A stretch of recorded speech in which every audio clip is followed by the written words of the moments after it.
Alright everyone, welcome back to the channel. So this week, Apple has held their yearly fall keynote. You know, the ones that they do 3 months after WWDC, where they announce their new software and whatnot. You know, we've already saw the launch of iOS 18, macOS Sequoia, and Apple Intelligence finally debuting. So it has been 3 months since WWDC. And usually around this time, we get another event announcing pretty much the new hardware that comes with the new software that was announced 3 months earlier. You know, we get new Apple Watches, we get new iPhones, sometimes new iPads and Macs. You know, the usual things. And this week, in this event, the iPhone 16 lineup was officially announced by Apple, and we're going to be taking a look at it and talking about it because I myself and a lot of other people who have just now seen everything that has happened with this iPhone 16 event. And honestly, man, I'm not that impressed. Not only am I not impressed, I just simply do not see the purpose in this phone right now, especially if you have an iPhone 15 Pro like I do. If you have an iPhone 15 Pro, then upgrading to a 16 Pro is even more unnecessary, since the phone pretty much looks exactly the same. So since the iPhone 11 lineup, we really haven't seen any, I guess, major changes to the iPhone for quite some time. This particular design language has been available for years now, obviously. The current, well, now, previous generation of phones, the iPhone 15, and the Samsung Galaxy S24, and the Google Pixel 8, right? They've already kinda, you know, had their time to establish themselves and make an impact. And iPhones for the past few years, granted, has done that, despite, you know, the whole COVID pandemic stuff, and not to mention Joe Biden's Bidenomic brand inflation causing a bunch of, like, global shortages and inflation and whatnot. You know, all these issues and all these problems that have been happening during the past few smartphone launches really has been taking a toll of technology as of late. But despite all the setbacks that we've seen, the iPhone 12, Galaxy S20, and Pixel 5, which all released on the same year of the pandemic, still managed to ship like tens of millions of units. Like each year, Apple still manages to sell a lot of these iPhones despite the current economic situation already, and it looks like Apple is trying to continue that trend and bump that number up even more with the iPhone 16. And this is not exclusively an Apple thing, right? You know, a lot of smartphones lately have not really changed since 2020, especially in design, so it's pretty typical now for these smartphone companies to essentially release what I'd like to call as like a refresh phone, if that makes any sense. Where, you know, every single year they want to bring out this quote-unquote new and improved model that, despite looking exactly the same as the previous generation, it's still more technologically, I guess, better than the other version. You know, it's supposed to be like a step up, like it's got a better camera and a faster processor, better storage, better Wi-Fi, etc., etc. And also, it has a higher number, so it has to be better, right? Obviously, this happens pretty much all the time with people like in the gaming PC community, right? They have upgrades all the time, almost every year. You know, people buy like a new graphics card or a new CPU and SSDs and shit like that. So basically, it's more or less just trying to keep up with movements like that and give consumers like an upgraded way to use their device, if you know what I mean. But Apple, on the other hand, really, in my opinion, did not impress me too much. At least to the point where I have to buy one this year. And the public reaction to the announcement of the iPhone 16 is pretty good proof of that. Now, I know that there's like, you know, a lot of Apple fanboys out there, right? You know, there's like a lot of these hardcore, die-hard Apple lovers or Apple sheeps that are out there. And, you know, they don't like to hear criticism of the company, and they'll do everything they can to justify their defense to Apple. So I know these people are obviously out there, and I understand that they're probably going to leave a lot of dislikes on this video. I really don't give a fuck about that. In fact, this is coming from someone who is an Apple fan themselves. I have an iPhone. I have a MacBook. I have an Apple Watch. I do like Apple, but I don't love them. I'm not like crazy hardcore towards them. And actually, a lot at times, I am very critical on them. And what this whole iPhone 16 situation has turned into is, realistically, a not too great scenario, in my opinion, for Apple. I mean, the official reactions to everything does not look good right now. I don't know if that's what Apple expected or what the whole deal was there, but honestly, this thing is just not enough for what you are paying for. So let's go start off with the regular iPhone 16, the iPhone 16 and the iPhone 16 Plus. Now, design-wise, there is a slight difference with the design. You know, the only design refresh that you see on the iPhone 16 compared to previous generations is really just the camera layout and the camera cutout, or rather, the camera bulge on the back of the phone. Now, I will admit that the colors on the iPhone 16 series are just simply beautiful. They are, in my opinion, some of the best colors that I have seen on not just any iPhone, but on any Apple product, period. Especially the pink and ultramarine colors. Now, just like last year, it still has USB-C, still has MagSafe, still has the glass back. Nothing really too major, design-wise, compared to the iPhone 15. However, it does get the action button that was present on the iPhone 15 Pros from last year. Oh yeah, and the action button is not the only new thing on this phone. There's also a second button, which previously, if you paid attention to news, leaks, and rumors, we referred to this as the capture button. Apple is officially referring to this capacitive button as quote-unquote camera controls, as we didn't, asked for more buttons on our phone. The action button was good enough. And actually, as someone who used a 15 Pro, is pretty useful for what it is. You know, it is pretty convenient to being able to, push a button on your phone to turn on a flashlight or mute your phone into silent mode. Or even better, in my case, turn on the reduce interruptions focus if you have Apple Intelligence, which we will be talking about here. But realistically, there's only 3 big things that are different for the 16 Pro. One of which, obviously standing out from the rest of the changes. You know, it's got a brand new camera. It's got what Apple is referring to as the Fusion camera, which is the same 48 megapixel camera with the additional 2x telephoto zoom. I definitely don't mind that change, and in fact, I think that's going to be coming to the iPhone SE next year. So it's basically the same 48 megapixel wide angle, but it's improved enough that it can be able to do 2x optical zoom without the need of an additional camera.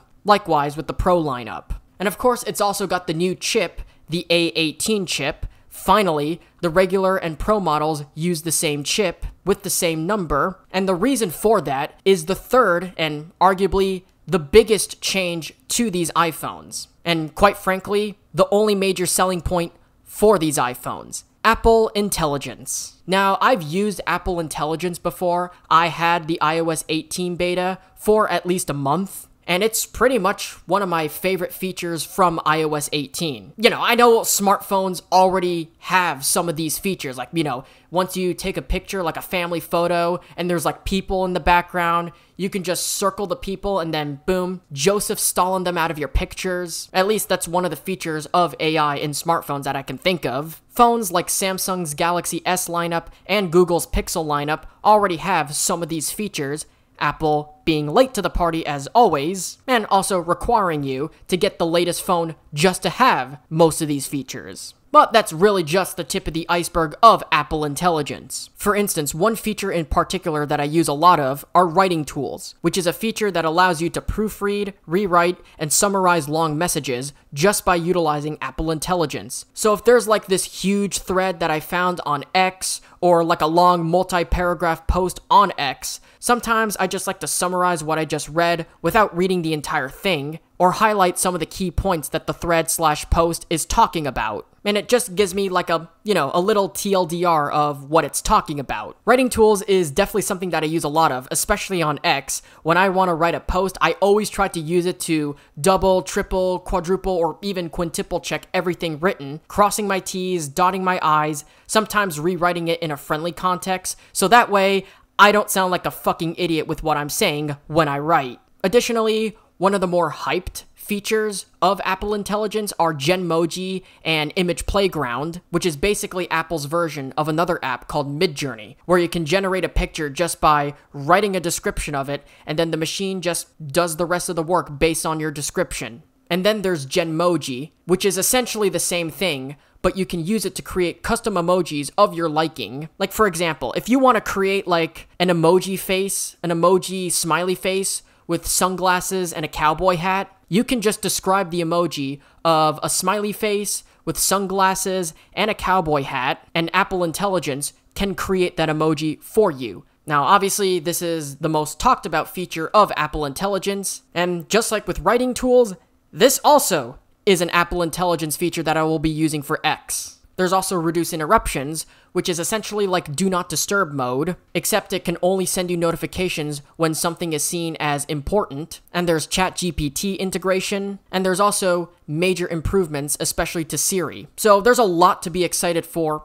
Apple Intelligence, and really, that is the only selling point for the iPhone 16 lineup, realistically. And there just really isn't that much to be excited for aside from that one feature alone. And if you already have an iPhone 15 Pro, most, if not all of these Apple Intelligence features that are available for the iPhone 16 and 16 Pro already exist on your iPhone 15 Pro. You already have all of these features on your iPhone 15 Pro, so what's even the point? Now, I can see that going from a 15 to a 16 is a pretty big deal, especially with Apple Intelligence. I can understand that if you want to upgrade, you can.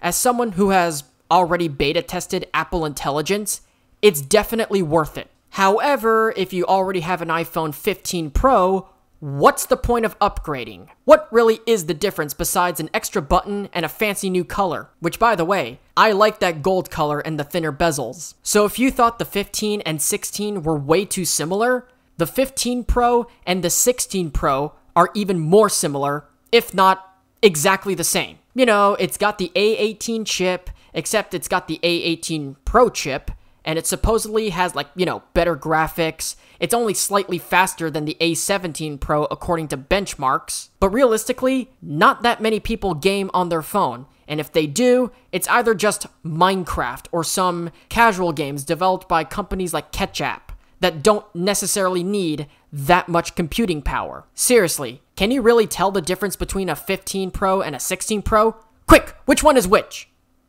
Can't tell, can you? Now, the one thing I do like about the 16 Pro lineup are definitely the camera features. Again, it's got the same fusion camera that is found on the 16. It's got a 5x optical zoom that already exists on the iPhone 15 Pro Max that the regular 15 Pro lacks. Mine only has a 3x optical zoom. And it can shoot 4K at 120 frames per second. Now, obviously, 4K at 120 frames per second, if you're a filmmaker, that's a pretty big deal. So if you want to shoot something in 4K, you can shoot it in different frame rates, 24, 30, 60, and now 120 frames per second. But, you know, there are not that many people who are that ambitious in filmmaking and cinematography like I am. And even though most smartphones nowadays can shoot 8K video at 60 frames per second, not just 8K video at 30 frames per second, 8K video, full 8K resolution at a full 60 frames per second. And we haven't even gotten to super slow motion at 960 frames per second just yet. And I'm being dead serious. When are smartphone manufacturers finally going to bring back super slow motion at 960 frames per second? When the Galaxy S9 had this feature, it was arguably one of my favorite things because I love shooting in slow motion. In addition to that variable aperture, when our smartphone manufacturers are finally going to bring those two features back? Because I miss them a lot. And with a sensor that is that powerful and that fast, and it can be able to, like, you know, shoot 4K at 120 frames per second, you should still be able to utilize it in ways to be able to do more things with it. You know, this camera is capable of shooting video at 8K resolution. It doesn't even have to be 8K 60 frames per second. It can be 8K at 30 frames per second. Because, you know, it does take a lot of storage. I know, especially with, like, super slow-mo, there's, like, a lot of limitations when you have high megapixel count. But most phones nowadays should be able to still do that. Still be able to at least shoot videos at an 8K resolution, 30 or 60 frames per second. Or even at 24 frames per second. 4K at 120 frames per second is the only major change. Aside from a few minor camera changes and new camera features, the phone is exactly the same. The iPhone 16 Pro is exactly the same as the iPhone 15 Pro, just with additional camera features. I mean, as a camera guy, yes, I am kind of sort of impressed, but I expect way more from a phone that has a 48 megapixel fusion camera, a fusion camera on a Pro iPhone should be able to do 5 times optical zoom and have a third periscope zoom camera that can do space zoom, like around 100 or even 500 times optical zoom. You can even make it shoot at 8K resolution, and it doesn't have to be like a full 60 frames per second, it can even be 30 frames per second. This phone is very capable of that, and yet they haven't included enough of anything. The design's the same, the features are the same, it also has Apple Intelligence, and of course, Apple being like, the biggest company, they're obviously the ones that get made fun of the most. Not to mention the already ridiculous cult following the company has. Samsung's guilty of it too. The Galaxy S lineup has not changed in design in the past 4 years. From the S20 all the way to the S24 Ultra, and even the latest S25 looks exactly the same. Nothing has changed. At least nothing major. Why do you think AI is becoming more and more of a hot topic? Because we're already getting to the point where hardware is just so similar to one another that the only way to differentiate yourself is with different software, AI being one of the major examples. And again, of course, I know the term AI has been getting a little bit of a negative stigma lately, with all the AI voice cloning and the deep fakes and whatnot. Voice actors are all up in arms about it. AI has gotten a negative rep as of late. But companies have to do something to differentiate from the competition and make their own version and their own take on different services. At least Google is able to do design changes every now and again with their Pixel lineup. I definitely love the design of the Pixel 9, let me be real. So it's not just Apple that is guilty of this. All smartphone companies are now guilty of it. Samsung, OnePlus, Huawei, LG. Software, services, and AI is realistically what differentiates each and every single one of these products. Apple, at least I know, can do better. Throughout history, that's essentially what they've been good at. Think different was literally their motto. They're never the first at anything, they're always the best at something. And with this year's 16 Pro, compared to the 15 Pro especially, I'm just not that impressed. So for the first time, I think it's safe to say, I'm keeping my 15 Pro. Unless something happens otherwise, I'm keeping the 15 Pro that I currently have. So yeah, that's just my take on the new iPhones that just came out. So let me know what you guys think, since I always end the conversation down to you. What are your thoughts? Do you like the new 16 series? Do you hate the 16 series? Are you an Apple fan? Are you an Android user? Are you an iOS user? Will you be upgrading this year? Are you waiting for next year's iPhone? What current iPhone do you use? Do you feel like you should upgrade this year? Again, as always, I'm ending the conversation down to you, so let me know what you guys think in the comment section down below, and with that being said, thank you guys so much for watching. If you guys enjoyed, be sure to hit that like button down below, and if you're new around here, be sure to subscribe to the channel and ring the little notification bell. Be sure to follow me on all my social medias, links are in the description below, including my X/Twitter, that is where I'm especially the most active. Share this video around with your friends, families, boyfriends, girlfriends, enemies, whomever. Definitely helps me out a lot, helps the video grow, and helps grow the channel if you were to share this video with whomever you know. Yes, there were other products that were announced at this event. The new Apple Watches came out with sleep apnea tracking. I will be upgrading my Apple Watch since I've used the Series 5 since I first got it. That I will be upgrading, but as far as the iPhones are concerned, just not impressed. But anyway, just like I said earlier, let me know what you think in the comment section down below. Like, subscribe, ring notifications, and until then, take care, talk soon, and I'll see you guys in the next one. You're awesome.